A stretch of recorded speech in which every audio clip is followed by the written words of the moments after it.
CAN 2025, la bataille fait rage entre le Maroc et l'Algérie.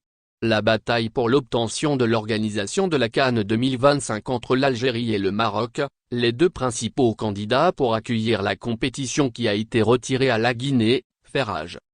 Deux anciennes grandes stars du football africain ont déjà pris publiquement position, Samuel Eto'o et George Weah. Le premier dirige la Fédération camerounaise de football et le second est le président du Liberia. Les deux ex-stars du football mondial ont joué dans de grands clubs en Europe, notamment à Barcelone pour Samuel Eto'o et le Milan AC pour George Weah. Samuel Eto'o a été le premier dirigeant d'une fédération africaine de football à prendre publiquement position sur l'organisation de la CAN 2025. Il a apporté son soutien à la candidature de l'Algérie qui avait soutenu le Cameroun quand le Maroc et d'autres pays plaidaient pour le retrait de la CAN 2021 à ce pays. CAN 2025, l'Algérie dispose de meilleurs stades.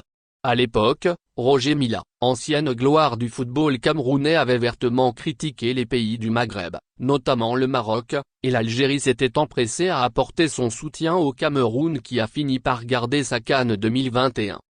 2 ans après cet épisode, Samuel Eto'o veut rendre l'appareil aux Algériens, en dépit d'une année 2022 qui a été marquée par de fortes tensions entre les deux pays, à cause du match Algérie-Cameroun, comptant pour le barrage du Mondial 2022.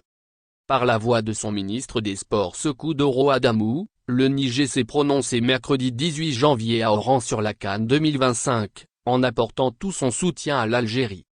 La Tunisie aurait également tranché en faveur de l'Algérie, selon des journaux locaux.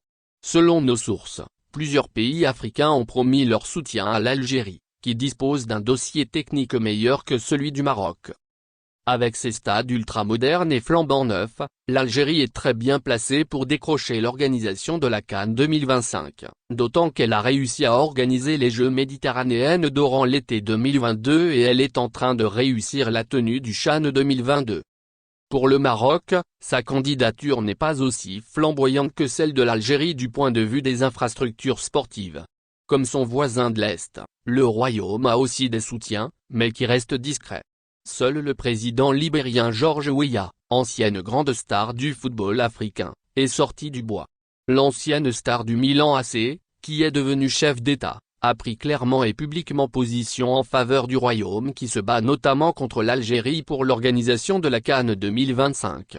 Le Liberia approuve et soutient pleinement la candidature du Maroc pour l'organisation de la Coupe d'Afrique des Nations 2025, a-t-il déclaré dans un communiqué. Merci de bien vouloir activer la cloche et de cliquer sur j'aime.